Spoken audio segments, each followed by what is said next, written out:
Hi, hello, and welcome to Mathematical 360.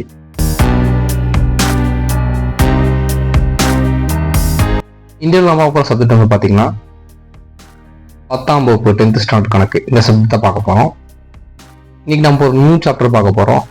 அந்த chapter வந்து பார்த்தீங்கன்னா சாப்டர் 4, அதாவது 10th ஸ்டாண்டர்ட் சாப்டர் 4 வடிவியல், அதாவது இங்கிலீஷ் ஜாமெட்ரின்னு சொல்லுவாங்க.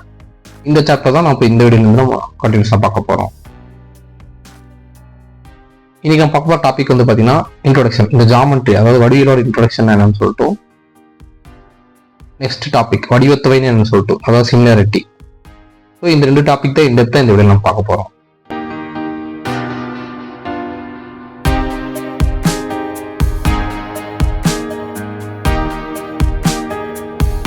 இன்ட்ரோடக்ஷன், அறிமுகம். பல்வேறு வடிவங்களையும் உருவங்களையும் கவனமாக அறிந்து கொள்ள வடிவியல் சிந்தனை முக்கியமானது. அதாவது இந்த ஜாமெட்ரி, இந்த வடிவில் வந்து பார்த்தீங்கன்னா என்னென்ன ஷேப்ஸ் அந்த உருவங்கள் இருக்குது பார்த்தீங்களா, அதை பற்றி இந்த இடத்துல நம்ம இந்த இடத்தை படிக்க போகிறோம். எண் கணிதம் மற்றும் வடிவியல் கணிதமானது பழமையான இரு பிரிவுகளாகும். அதாவது நம்பர் யூஸ் பண்ணியும் இந்த மாதிரி வடிவியல் ரிலேட்டடாகவும் பேஸ் பண்ணி தான் வந்து பார்த்தீங்கன்னா ரொம்ப ஓல்டஸ்ட் இது. கிரேக்கர்கள் வடிவியலை உயர்ந்த இடத்துல வைத்திருக்கிறார்கள். அந்த கிரேக்கர்கள் தான் வந்து பார்த்தீங்கன்னா மேக்ஸிமம் இந்த வடிவியலை வச்சு அதிகமாக வளர் பண்ணியிருக்காங்க.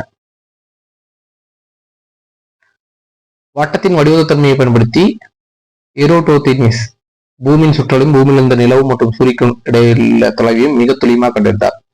அதாவது இந்த சயின்டிஸ்ட் வந்து பாத்தீங்கன்னா அந்த வட்டத்தின் வடிவத்தங்கிற அந்த ஒரு தன்மையை வச்சுட்டு வந்து பாத்தீங்கன்னா இந்த எரோடோதெமிஸ்ங்கிறது வந்து பாத்தீங்கன்னா பூமியின் சுற்றளவு, அதாவது பூமியோட சுற்றளவையும், ஸோ பூமிக்கும் நிலவுக்குள்ள டிஸ்டன்ஸும் சூரியனுக்குள்ள நிலவுக்குள்ள டிஸ்டன்ஸும் இதெல்லாம் வந்து பாத்தீங்கன்னா துல்லியமாக கண்டுபிடிச்சாரு. எல்லாமே வந்து பாத்தீங்கன்னா இந்த வட்டத்தின் வடிவத்தை, அதாவது இந்த சர்க்கலோட வடிவத்த தன்மையை வச்சுதான்.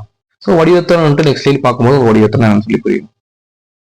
இந்த சாதனங்களை தவிர ஆறுகளின் அகலம், மரங்களின் உயரம் என பலவற்றின் துல்லியமாக கணக்கிட வடிவியல் பயன்படுத்தப்படுகிறது. ஸோ இது இல்லாம நிறைய அப்ளிகேஷன்ஸ்க்கு இந்த ஜாமெட்ரிங்கிறது வந்து யூஸ் ஆகுது. வடிவியலை பற்றி கற்றலானது நம்மை சுற்றியுள்ள பொருள்களை பற்றி ஆழ்ந்து புரிந்து கொள்வதற்கான ஆர்வத்தை உருவாக்கிறது. அறிவியல், பொறியியல் மற்றும் கட்டிடக்கலை, அதாவது வந்து சயின்ஸும் இன்ஜினியரிங்லயும் அதே மாதிரி ஆர்கிடெக்சர்லயும் வந்து பாத்தீங்கன்னா இந்த ஜாமெட்ரிக்கு வந்து முக்கிய ஃபங்க்ஷன். அதாவது நீங்க ஃபியூச்சர்ல வந்து ஃபார் எக்ஸாம்பிள் இன்ஜினியரிங் ஆர்கிடெக்சரோ படிக்கிறீங்கன்னா அப்போ வந்து நிறைய டயக்ராம்ஸ் வந்து ரிலேட்டடா பார்ப்பீங்க. அப்பதான் தெரிந்த ஜாமெட்ரிங்கிறது எவ்வளவு இம்பார்ட்டன்ட் சொல்லிட்டு. இயற்கையில் நாம் பல வடிவியல் அமைப்புகளை காண்கிறோம். முக்கோணங்களை பற்றியும் அவற்றின் பண்புகளை பற்றியும் முந்தைய வகுப்பில் கற்றுள்ளோம். அதாவது ட்ரையாங்கிள் என்னன்னு சொல்லிட்டோம். ஸோ அதோட பண்புகளை பத்தி நம்ம ஆல்ரெடி முன்னாடியே பார்த்திருக்கோம். ஸோ அதெல்லாம் முக்கியம் இந்த டாபிக் நம்ம பார்க்க போகுது.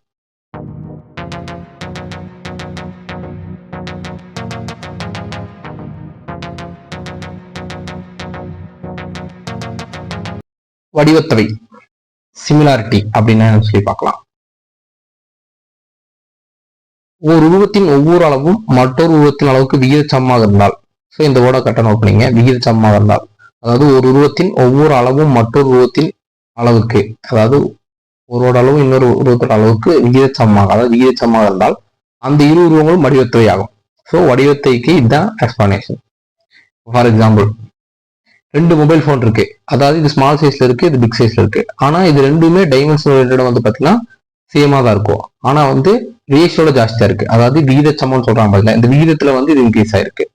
இப்போ இதை பாத்தீங்கன்னா இரு உருவங்களும் இந்த ரெண்டு மொபைல் தான் ஒரே மாதிரியாகவும் அளவில் விகிதச்சமமாகவும் இருக்கின்றன. ஸோ விகிதச்சமம் என்ன சொல்றேன் பாத்தீங்களா, இப்போ இந்த சைஸ்ல இருந்து ரேஷியோ, அதாவது இன்டூ 2 பண்ணீங்கன்னா இந்த மொபைல் சைஸ் வரும், அதுதான் வந்து விகிதச்சமம்னு சொல்றாங்க. ஸோ இதுல இருந்து கணித ரீதியாக இரு உருவங்களும் ஒரே மாதிரியாகவும் அதனுடைய அளவுகள் விகிதச்சமமாகவும் இருந்தால் அவை வடிவத்தவை. ஸோ இப்ப இருக்கிற இமேஜஸ்ல வந்து பாத்தீங்கன்னா ரெண்டுமே சேமா, இமேஜ் ரெண்டு சைஸும் சேமா இருக்கணும், ஆனா அது விகிதச்சமமா, அளவுகள் மட்டும் விகிதச்சமமாக இருந்துச்சுன்னா அது வந்து வடிவத்தவை. ஸோ இது வடிவத்தவையுடைய எக்ஸாம்பிள். வடிவத்தவையின் சில பயன்பாடுகள். ஸோ இந்த சிமிலாரிட்டி எல்லாம் எங்கெங்க யூஸ் ஆகுது? பொருட்களின் நிலைகளை ஆய்வு செய்து ஏற்படும் முக்கோணத்தின் பயன்படுத்தி பொருட்களின் சரியான உயரத்தை கண்டிடலாம்.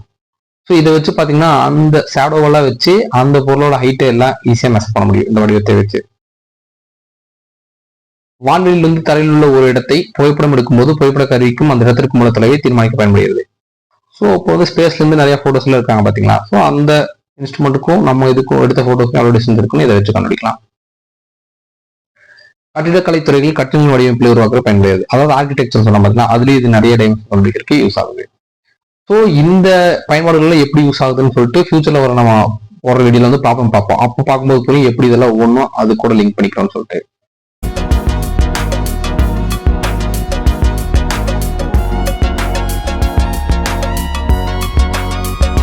வடிவத்த முக்கோணங்கள், அதாவது இப்போ வடிவத்துல என்ன சொல்லி பார்த்தோம். இப்போ வடிவத்த முக்கோணங்கள் என்ன பார்க்கலாம், அதாவது சிமிலர் ட்ரையாங்கிள்ஸ்னா என்ன சொல்லி பார்க்கலாம். 9ஆம் வகுப்பில் சர்வசம முக்கோணங்களை பற்றி கற்றோம். ஸோ இந்த டயக்ராம் பார்த்தீங்கன்னா அடுத்து புரியும் உங்களுக்கு. ஸோ சர்வசம முக்கோணம் என்னன்னு சொல்லி பார்க்குறப்ப இந்த மாதிரி 3 லைன் போட்டு முக்கோணத்தை மென்ஷன் பண்ணிருப்பாங்க. அது சர்வசமம் நமக்கு தெரியும். ஒரே அளவையும் வடிவத்தையும் கொண்ட இரு வடிவில் உருவங்களை சர்வசமம் அழைக்கலாம். அதாவது வந்து பாத்தீங்கன்னா இப்போ ஃபார் எக்ஸாம்பிள் 2 ட்ரையாங்கிளும் சேம் டைமென்ஷனும் சேம் ஆங்கிளும் இருந்துச்சுன்னா அதை என்ன சொல்லுவோம்னா சர்வசமம்னு சொல்லுவோம். அதை வந்து நம்ம இந்த சிம்பிள்ல மென்ஷன் பண்ணுவாங்க. ஸோ அதான் சர்வசமம். இங்கே வேறுபட்ட அளவுகள் கொண்ட ஒரே மாதிரி உருவங்களை பற்றி கற்கொள்ளும். அதாவது இங்க அதே மாதிரி தான் இருக்கும் ட்ரையாங்கிள்ஸ், ஆனா டைமென்ஷன்ஸ் வேற மாதிரி இருக்கும். அதான் வடிவத்த உருவங்கள். ஸோ இப்போ இங்க கீழே பாத்தீங்கன்னா தெரியும், இந்த ட்ரையாங்கிள் சேமா இருக்க மாதிரி தான் இருக்கு, ஆனா அதோட டைமென்ஷன்ஸ் மட்டும் சேஞ்ச் ஆகுது. ஸோ அதுதான் வடிவத்த உருவங்கள். ஸோ இப்போ இந்த எக்ஸாம்பிள் பார்க்கும்போது உங்களுக்கு தெரியும் சேம் டைமென்ஷன், ஆனா இது டைமென்ஷன் மட்டும் வேரி ஆகுது, ஆனா சேம் ஷேப்பு. இது சேம் ஷேப்பு ஸ்டார் மாதிரி இருக்கிறதும், ஆனா அதே மாதிரி டைமென்ஷன் மட்டும் வேரி ஆகுது. ஸோ இந்த வடிவத்த உருவங்களை பற்றி தான் இந்த வீடியோ நம்ம பார்க்க போறோம். அடுத்த ஸ்லைட் நம்ம பார்க்க போறோம். இப்போ சர்வசமான என்னன்னு வடிவத்த உருவங்கள் என்னன்னு சொல்லி நெக்ஸ்ட் ஸ்லைட்ல பார்க்கும்போது புரியும்.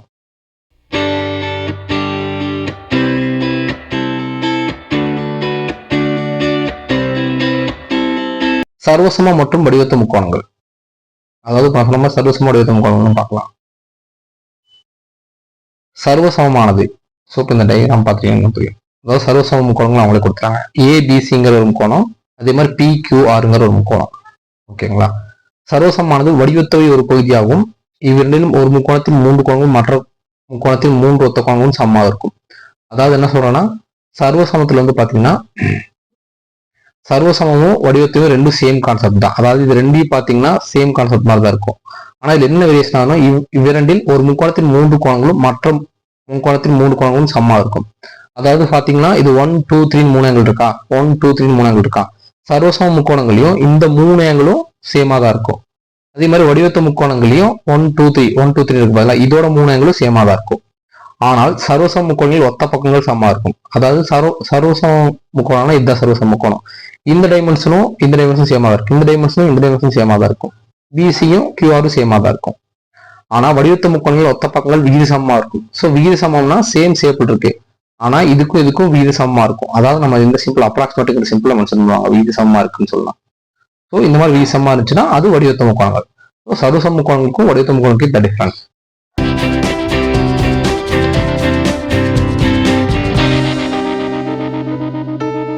சர்வசம முக்கோணங்கள் வடிவத்த முக்கோணங்கள் எப்படி நோட்டேஷன் மென்ஷன் பண்ணணும்னு பார்க்கலாம். ஸோ ஃபர்ஸ்ட் நம்ம ட்ரையாங்கிள் மென்ஷன் பண்றோம்னா எப்படி மென்ஷன் பண்ணுவோம், ட்ரையாங்கிள் சிம்பிள் போட்டு ஏபிசி. ஸோ இங்க மென்ஷன் பண்ணுவோம் ஏபிசி. அதாவது அப்ராக்சிமேட் ஈக்குவல் டு, இந்த சிம்பிளுக்கு மீனிங் என்னன்னா அப்ராக்சிமேட் ஈக்குவல் டு, அதாவது சர்வசமம் அப்ராக்சிமேட்டா சர்வசமம் சொல்லி போட்டிருப்பாங்க. அதே மாதிரி ட்ரையாங்கிள் PQR, இதை வந்து ட்ரையாங்கிள் சொல்லணும், இது அப்ராக்சிமேட் ஈக்குவல் டு சொல்லுவாங்க PQR. ஸோ இதுவும் அதே மாதிரி டாப்ல இருக்கிறது என்ன ட்ரையாங்கிள் ஏபிசி, அதே மாதிரி இங்கே PQR அப்ராக்சிமேட். நான் ஆல்ரெடி சொன்ன பாத்தீங்களா, அதாவது வடிவத்ததுக்கு இந்த சிம்பிள் மென்ஷன் பண்றாங்க ட்ரையாங்கிள் PQR. ஸோ இப்போ சர்வசம முக்கோணங்களுக்கு என்னவா இருக்கும், ஏங்கிற ஆங்கிள் பிங்கிற ஆங்கிள் சேமா இருக்கு, இங்கேயும் பிங்கிறதுக்கும் இங்கிறது ஆங்கிள் சேமா இருக்கு. அதாவது ஆங்கிளை இப்படிதான் மென்ஷன் பண்ணுவாங்க இந்த சிம்பிள்ல தான். ஸோ அந்த இடத்துல எந்த இடத்துல இருக்கோ அந்த இடத்துல லெட்டரை போட்டு இந்த மாதிரி தான் மென்ஷன் பண்ணணும், அதை ஆங்கிளுக்கு இப்படிதான் மென்ஷன் பண்ணணும். ஸோ அதே மாதிரி சி ஆங்கிள் QRக்கு ஆங்கிள் சேமா இருக்கு. வடிவத்த முக்கோணங்களே அதே மாதிரி தான், ஏபியும் சேமா இருக்கும், பிக்யூவும் சேமா இருக்கும், சிஆரும் சேமா இருக்கும், ஆங்கிள் எதுவும் டிஃபரன்ஸ் வராது. ஆனா இங்க சர்வசம முக்கோணங்கள் வந்து பாத்தீங்கன்னா ஏபி இந்த லென்த்தும் பிக்யூங்கிற லென்த்தும் சேமா இருக்கும். அதே மாதிரி பிசி அதே மாதிரி கியூஆருங்கிற லென்த்தும் சேமா இருக்கும். அதே மாதிரி சிஏ அதே மாதிரி பிஆர் இந்த 2 லென்த்தும் சேமா இருக்கும். ஆனா வடிவத்த முக்கோணங்கள் என்ன ஆகும்னா ஏபிங்கிற இந்த லென்த்தும் ஈக்குவலா இருக்காது. ஏன்னா இது வந்து வடிவத்தை மட்டும் டைமென்ஷன் சேஞ்ச் ஆகும், அதாவது அளவுகள் மட்டும் வேரியேஷன் ஆகும். அதே மாதிரி பிசி கியூஆருங்கிறது நாட் ஈக்குவல் டு, அதே மாதிரி நீங்க யூஸ்வலா பார்த்தாவே தெரியும் இந்த 2 நாட் ஈக்குவல் தான், இந்த அளவு 2 சொல்லிட்டு. ஸோ இந்த 2 அளவு சேமா இருக்கிறதுனால ஒரு ஈக்குவேஷனா ஃபார்ம் பண்றாங்க. அதாவது AB divide by PQ equal to BC divide by QR CA divide by RP equal to 1 எடுக்கிறாங்க. இதனால இது ஈக்குவல் டு 1 எடுக்கிறாங்கன்னா ஏபியோட டைமென்ஷனும் பிக்யூட டைமென்ஷனும் 1 தான். ஸோ அந்த டைமென்ஷன் எது போட்டீங்கன்னா கேன்சல் பண்ணி என்ன வரும், 1 தான் வரும். ஸோ அதனால இதுவும் அதே மாதிரி ஒன்று வரும், இது அதே மாதிரி ஒன்று வரும். ஸோ அதனால இது ஈக்குவல் டு 1 போட்டிருக்காங்க. ஸோ இப்போ இந்த 3 பக்கங்களும் டிவைட் போட்டு அதோட வேல்யூஸ் வந்து ஈக்குவல் டு 1 வந்துச்சுன்னா அது சர்வசம முக்கோணங்கள்னு அர்த்தம். ஸோ இந்த மாதிரி வந்து பார்த்தீங்கன்னா ஒரே வடிவமும் ஒரே அளவும் இருக்கும். அதாவது சர்வசம முக்கோணங்கள் வந்து பார்த்தீங்கன்னா ஒரே வடி சேஃபும் ஒரே மாதிரி டைமென்ஷன்ஸ் இருக்கும். இதுல தப்பா இருக்கு, ஒரே அளவும் தான் வரும். இங்க ஏபிபிக்கு நாட் ஈக்குவல் டு இருக்கு. ஏன்னா இது ஆல்ரெடி சொல்லியிருக்காங்க, வடிவத்த முக்கோணங்கள் வந்து பாத்தீங்கன்னா அதாவது விகித சமமா இருக்கும், ஆங்கிள் சேமா இருக்கும், டைமென்ஷன் சேஞ்ச் ஆகும். இப்போ AB divide by PQ equal to BC divide by QR equal to CA divide by RP. Less than or equal to greater than equal to ஆர்1 எதுக்கு கொடுத்துருக்காங்கன்னா, இப்போ ஃபார் எக்ஸாம்பிள் இந்த ட்ரையாங்கிள் கொடுத்து இதை கம்பேர் பண்ண சொன்னாங்கன்னா இது என்னவா இருக்கும், லெஸ் தன் 1, அதாவது இந்த டைமென்ஷன்ல இருந்து லெஸ் தன்ல தான் இருக்கும். அது சின்ன ட்ரையாங்கிள் கொடுத்து பெரிய ட்ரையாங்கிள் போனா என்ன ஆகும், அது விகிதச்சமம் 1 விட ஜாஸ்தியா இருக்கும். அதனாலதான் பேஸ்ட் ஆன் அப்ளிகேஷன் பொறுத்து கிரேட்டர் தன் 1 லெஸ் தன் 1 சொல்லிட்டு நம்ம கம்பேர் பண்ணிக்கணும். ஸோ ஒரே வடிவமும் வேறுபட்ட அளவு. ஸோ இப்போ ஒரு ஷேப் எல்லாம் ஒரே மாதிரி இருக்கும், ஆனா டைமென்ஷன் எல்லாம் வேற மாதிரி இருக்கிற மாதிரி இருக்கும். ஸோ இதான் சர்வசம முக்கோணங்களுக்கும் உடைத்து முக்கோணங்களுக்கும் இருக்க டிஃபரன்ஸ்.